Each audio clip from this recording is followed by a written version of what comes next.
Bonjour Pierre, ravi de t'accueillir dans ces Zebra collaborations. Je suis vraiment très contente que tu aies accepté de participer parce que c'est vrai qu'on a pas mal discuté ensemble, ce que tu as fabriqué, ce que tu as là aujourd'hui, ce dont tu vas nous parler, c'est vraiment super pour les coachs et les coachés. Donc, le plus simple, hein, c'est de te passer la parole, de nous expliquer qui tu es et puis comment t'es venue cette idée et finalement nous présenter Learning from Emotion. D'accord, alors je vais essayer d'être court. Je te remercie infiniment de m'accueillir. Et donc, pour faire très, très succinct, je viens du monde de la formation. J'ai géré un organisme de formation pendant plus de 20 ans et on s'occupait de déploiement de systèmes informatiques essentiellement pour le monde de l'automobile, les grands constructeurs que tu connais, Renault, Citroën, Peugeot, Mercedes, ainsi de suite, en France, en Belgique, en Hollande. Et l'informatique s'immisce un petit peu partout et donc on faisait des formations naturellement sur des outils qui étaient très techniques, des outils de diagnostic, des outils qui permettaient de faire des factures, du chiffrage, etc. Mais aussi des choses qui étaient beaucoup plus soft skills, des outils qui permettaient de mieux comprendre les clients, ainsi de suite. Et je me suis rendu compte que pour tout ce qui était technique, quand on avait à déployer des outils post-formation, c'était relativement simple. Euh, pas facile, mais on avait une structure, des processus, etc. Et les gens se débrouillaient avec les vidéos, avec les pense-bêtes, ainsi de suite. En revanche, quand on parle de soft skills, eh bien, c'est beaucoup plus difficile d'être sûr que les gens se mettent à pratiquer ce qu'ils ont vu en formation. Et donc, j'avais ça en mémoire et des choses dans ma vie et notamment dans ma famille qui se sont passées, ce qui fait que j'ai dû travailler, mais entre la France et l'Angleterre, et puis avec des équipes à distance, etc. Et je me suis demandé, mais qu'est-ce que je pourrais faire pour être à la fois un peu aidant pour ma famille et développer quelque chose d'intéressant qui serait original et presque unique. Et m'est venue l'idée de Learning from Emotions. Et voilà. Donc, on a développé une application qui a pour but d'aider les gens qui sont intéressés à mieux comprendre leurs émotions et à utiliser leurs émotions pour pouvoir progresser, un peu comme le surfeur va progresser sur la vague. Pour ça qu'on a une petite mascotte avec une planche de surf, c'est vraiment le symbole, être capable de prendre la vague des émotions et de ne pas être englouti par la grande vague comme celle de Kusai. Voilà. Bon, c'est super et tu nous montres, moi je connais déjà, hein, j'en ai fait profiter des coachés, c'est aussi pour ça que je voulais que tu sois là parce que c'est vraiment un super outil. Est-ce que tu peux nous montrer comment ça marche? Tout ce qu'on peut faire avec Learning from Emotion. D'accord, en fait, c'est hyper simple. Même si derrière, il y a évidemment toutes les recherches qui ont été faites récemment sur les neurosciences, que tu connais très bien, donc tu te reconnais, j'imagine, dans les choses qui existent dans Learning from Emotion. Donc voilà, l'idée, c'est qu'on va rentrer dans l'application et on a 3 boutons principaux. Premier bouton va nous permettre de saisir les émotions. Alors pourquoi? C'est que l'idée, c'est si on veut pouvoir apprendre à mieux réguler ses émotions, il va falloir d'abord prendre conscience de ses émotions. Et rien de mieux que de saisir des émotions pour formaliser le fait qu'on en a pris conscience. Voilà. Alors, quand je vais cliquer sur « Je saisis une émotion », on va tomber sur 3 raccourcis. Le premier raccourci va correspondre à l'enregistrement de petits bonheurs. Et ça, c'est quelque chose de super parce que ça va permettre aux gens de se rendre compte des éléments qui sont agréables, qu'ils doivent privilégier dans la journée et dans leur vie. Et en fait, on se rend compte qu'en utilisant J'enregistre un petit bonheur, on va bénéficier de tout ce qu'on connaît sur la gratitude. Et notamment, c'est bon pour plein de choses, pour notre santé, pour les relations qu'on a avec les autres, pour enfin, plein de choses. D'ailleurs, on nous le rappelle quand on fait une saisie. Voilà, donc comment ça marche? C'est hyper simple, on clique sur « J'enregistre un petit bonheur ». On a un petit croco sympa qui va sentir une petite fleur. Automatiquement, il y a la date et l'heure. Bien sûr, on pourrait modifier parce qu'il y a des gens qui font leur saisie de petits bonheurs en fin de journée pour se remémorer 4 ou 5 petits bonheurs. On va avoir le lieu. Et c'est là où l'application est intéressante, c'est qu'on va pouvoir avoir des informations très précises parce qu'on va pouvoir définir grâce à autres, des lieux qui nous sont propres, des personnes physiques avec qui nous sommes en relation, et puis même quand on va parler de ressenti physique des émotions, puisqu'il y a toujours un lien physique ou physiologique avec les émotions, on va pouvoir dire des choses qui nous sont particulières. Évidemment, derrière, on aura des statistiques et on va pouvoir découvrir des choses. Donc, j'étais par exemple en réunion avec Monique, je n'ai pas Monique, donc je vais pouvoir créer Monique. Voilà. Donc c'est très simple, une fois que c'est noté, ça va être gardé en mémoire et je pourrai le réutiliser. Et puis je vais pouvoir décrire mon petit bonheur. Monique m'a donné l'opportunité de présenter Learning from Emotion. Le micro fonctionne mieux soit complètement en anglais, soit complètement en français. Et comme là, on mixe les deux langues, ça ne va pas tellement. Voilà.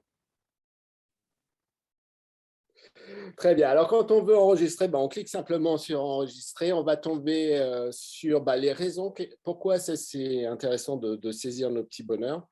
Et en fait, ce qui est très positif à mes yeux, c'est qu'on se rend compte que des gens qui sont stressés, frustrés par leur travail ou qui passent des moments un peu difficiles, grâce au petit bonheur, vont prendre du recul et surtout voir les choses beaucoup plus objectivement. Et donc, vont se rendre compte qu'il y a plus de possibilités qu'au départ sans utiliser l'application. Ça leur fait beaucoup de bien. Voilà. Alors, quand on a fini, on fait OK, puis un petit croco saute en l'air, il y a un feu d'artifice, c'est magnifique. Voilà.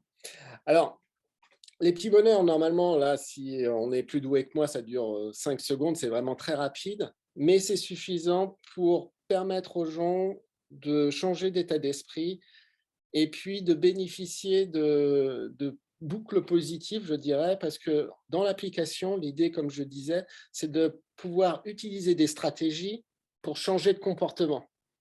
Et donc, si on arrive à évoluer, on peut bien sûr saisir des petits bonheurs parce que ça se passe bien. Et donc, ça renforce, ça fait une boucle de renforcement. Voilà. Alors, sinon, on a deux autres raccourcis. Un qui permet d'explorer les émotions. Donc, ce raccourci-là va nous faire visiter, en fait, tu vois en haut, tu as un certain nombre de chiffres, 1, 2, 3, 4, 5. Ce sont différentes pages qui correspondent à des choses différentes dans ce cheminement. Et ça permet aux gens, là encore, de prendre du recul, de mieux comprendre les émotions, de mieux les exprimer, et de se rendre compte que les émotions ne sont pas des réflexes. Voilà. Je ne sais pas, est-ce que tu veux qu'on simule quelque chose On ne va peut-être pas rentrer trop dans les détails. Je pense que les personnes intéressées vont aller voir là directement. Il y a quelque chose que je trouve particulièrement intéressant aussi, c'est toutes les informations qu'on trouve au sujet des émotions. Ah, d'accord. Oui, oui, oui. Alors, quand on va explorer les émotions, à la fin du parcours, on aura la possibilité, si on a besoin d'aide, d'explorer un certain nombre de choses qui sont disponibles tout de suite. Et sinon, dans l'application, si tu vois en grisé tout à fait en bas, tu as une petite boussole. Et c'est à ce niveau-là qu'on a essayé de mettre un certain nombre d'informations pour orienter les gens. Donc, il y a des vidéos de présentation, mais il y a aussi un kit de premier secours que les gens aiment beaucoup, parce qu'il permet en fait de mieux comprendre l'émotion ressentie et aussi de proposer des axes pour se sentir mieux, des petits remèdes, disons. Voilà. Et évidemment, on peut combiner cela avec la notion de stratégie. On peut créer des stratégies à partir de ce qui est proposé là. Voilà. Sinon, pour des gens qui ont peu de choses sur les émotions, on a essayé de faire quelque chose de vraiment hyper simple, très simple, mais qui en même temps est clair. Donc, par exemple, comment se repérer au milieu de nos émotions. On a repris le modèle de Robert Plutchik, et notamment, on voit comment on peut organiser les émotions qui sont face à face, la joie et la tristesse, la confiance et le dégoût. Et on peut aussi se rendre compte du niveau d'intensité. On va partir d'un niveau donné, par exemple la colère, mais si c'est très intense, ça va devenir la rage, ou au contraire, si c'est pas tellement fort, ça sera plutôt la contrariété. Et puis, donc, dans l'application, on peut agrandir, on peut regarder des choses. Et puis aussi, ce que je trouve intéressant, c'est sa notion de dyade. Ça permet aux gens de pouvoir se poser des questions. Voilà, je sais pas, la culpabilité, selon Plutchik, c'est un mélange de peur et de joie. Et donc, ça permet éventuellement aux gens de se rendre compte que, évidemment, les émotions sont complexes, qu'il n'y a pas uniquement que la peur, que la tristesse, ainsi de suite. Et ça permet aussi de réfléchir un peu à l'envers, se dire « Ah bah tiens, oui, mais quand je ressens ça, mais qu'est-ce qu'il y a derrière finalement ?» Voilà. Mais c'est un certain nombre de choses. Il y a aussi, par exemple, un dictionnaire des émotions. Alors là, donc, je montre des citations, c'est parce que je voulais montrer, pardon, c'était le dictionnaire. Et il y a beaucoup de choses que j'invite les gens à lire parce que c'est succinct, mais on apprend pas mal de choses. Donc, ça va des hormones qui rentrent en jeu dans d'autres émotions, comme l'endorphine, en passant par même la médecine chinoise et les organes, tu vois. Et c'est ce qui m'avait vraiment frappé. Je crois que je t'en avais parlé. J'ai perdu ma sœur et après être allé à l'enterrement, j'étais complètement bloqué. Je ne pouvais plus aller aux toilettes. Et c'est là, je me suis dit, mais je vais regarder quand même ce qu'il y a dans l'application. Et c'est là où je me suis rendu compte que poumons et gros intestins sont liés à la nostalgie et à la tristesse. Et ce qui est assez impressionnant quand on commence à essayer de mieux comprendre ces émotions, c'est que ça fait un bien fou. C'est-à-dire que quand on a compris ce qui se passe, ça soulage complètement. De même, quand on va explorer des émotions qui sont difficiles, j'ai eu des témoignages de gens qui étaient hypersensibles. Ils me disent, mais j'ai eu par exemple un coup de fil qui était vraiment, pour moi, vraiment très difficile. Avant, j'aurais gardé ça pour moi, et puis quand mon partenaire serait rentré à la maison, il aurait eu tout, et ça aurait été même un problème de relationnel entre moi et mon partenaire. Alors que là, j'ai le temps de m'exprimer, de prendre du recul, et ça m'apaise et je me sens beaucoup mieux et je comprends. Voilà. Oui, il y a une chose que je n'ai pas montrée, mais quand on va explorer les émotions, on va aussi avoir des échelles. Donc, on peut évaluer si c'est plus ou moins fort, quelle est l'intensité, en fait. Et donc, ça permet aux gens de prendre du recul, de s'interroger, et on n'est plus du tout dans la même position que les gens qui juste essaient d'éviter l'émotion et en fait sont submergés par l'émotion. Ok. Je parle trop, excuse-moi, Monique. Il n'y a pas de souci, ça illustre aussi toute la richesse de ton application qu'on peut vraiment prendre au premier niveau. Je mets mes petits bonheurs pour m'en souvenir. Ah, je m'intéresse plus en profondeur aux émotions, je vais aller voir comment ça fonctionne. Tiens, j'ai un truc qui ne va pas, peut-être que c'est lié à quelque chose. Et alors moi, en tant que neuroscientifique, déjà, ça m'a beaucoup parlé. et aussi parce que j'ai beaucoup apprécié la justesse de ce que tu proposes, de ce que tu donnes comme information. C'est extrêmement, extrêmement large, extrêmement puissant. Et puis, j'ai vu ça aussi à l'échelle du coach, quand moi j'ai proposé ça à mes coachés, et donc de voir toute la valeur ajoutée que ça a pu avoir pour des personnes qui avaient des problèmes à gérer leurs émotions. Donc, c'est pour ça que je voulais que tu nous parles de Learning from Emotion. Ça m'intéresse également beaucoup. Moi, c'est vraiment, j'ai développé ça pour aider les gens, et que tu me dises que les gens que tu suis en tirent profit, ça me fait vraiment plaisir. Ah oui, ça fonctionne très, très bien. Bah, si j'y croyais pas, tu ne serais pas là. Clairement, clairement. Et Merci. je voulais souligner ça, et puis parce que voilà, c'est une collaboration qui me tient vraiment à cœur, pour tout ce que tu apportes aux gens à travers cette application. Est-ce que tu aurais 2-3 mots pour finaliser cette interview, le mot de la fin?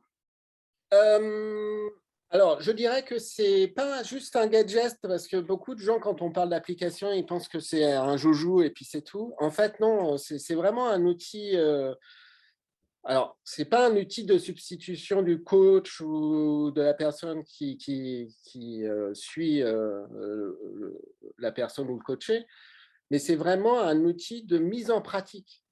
Et je dirais que c'est même bijectif, c'est-à-dire qu'on va travailler soi-même, mais on va pouvoir l'utiliser comme outil de communication avec son accompagnant. Il y a pas mal de, enfin, je ne sais pas si tu le fais, mais on a des coachs, par exemple, qui proposent à leurs coachés de prendre des écrans, d'envoyer des choses par messagerie du type WhatsApp, etc. Ce qui permet aux gens de se sentir suivis vraiment et impliqués. Voilà. Alors, vraiment, l'idée de l'application, c'est que ça soit complètement confidentiel. Donc, les coachs n'ont pas accès aux informations. C'est vraiment le coaché qui décide de communiquer telle ou telle information. De même que quand on intervient dans des entreprises, l'entreprise n'a pas à voir quoi que ce soit. On a plein d'outils de reporting en entreprise, mais on n'a pas un reporting sur les émotions des gens, et enfin, il faut que ça reste confidentiel. Et donc, on a la possibilité d'utiliser ce que tu connais, les codes d'invitation, ce qui permet aux gens de pouvoir avoir un abonnement, et ensuite de pouvoir changer de mot de passe, de changer d'email, enfin bref, d'avoir vraiment une grande séparation entre ce qui se passe dans leur vie professionnelle et puis ce qu'ils vont saisir. Même si, évidemment, l'application va avoir un impact fort sur leur vie professionnelle. Oui, oui, oui, ça c'est vrai, effectivement. Et moi, j'aime bien m'en servir comme un outil où on fait le bilan, tu vois, un débriefing d'intercession. Qu'est-ce qui a été noté, alors ce que les gens ont envie de partager, bien évidemment. Moi, je n'impose rien. Et c'est vraiment un outil de suivi, parce qu'on fait des choses, on ressent des choses, puis on les oublie, alors que là, on a tout à disposition, et ça, c'est génial. Et tu fais bien de souligner qu'effectivement, ce n'est pas une application parmi tant d'autres, hein, ce n'est pas un jeu, mais c'est quelque chose qui transforme la vie, quoi. Et ça, c'est vraiment super. Je te remercie. Voilà, Vas-y. et qui est très souple, c'est-à-dire qu'on va très loin, comme tu le sais, mais on n'est pas obligé de tout renseigner. Et c'est là où le coach peut vraiment accompagner. De même pour les stratégies, il peut faire des choses graduelles, parce que beaucoup de gens, quand ils ont un objectif, ils veulent passer souvent de, je sais pas, de 10 à 80 sur une échelle de 100, mais sans penser que c'est des fois, il faut passer par des étapes intermédiaires. Et c'est là où il faut justement que quelqu'un puisse les accompagner. Et l'application permet justement de gérer quasiment du sur-mesure pour chacun, quoi. Tout à fait. L'autre truc que je voulais dire, et après j'arrête, Monique, c'était pour l'utilisation de l'application. En fait, on a développé quelque chose qui s'appelle les notifications. Donc, on peut créer autant de notifications qu'on veut, et par défaut, il y a déjà les 3 raccourcis que je t'avais présentés, mais on peut créer des notifications qui sont propres à nos besoins. Donc, il y a des coachs qui l'utilisent pour des mantras, des choses qui reviennent régulièrement, etc. Mais on peut l'utiliser aussi pour faire des rappels à assez coachés, ou les aider à faire des exercices.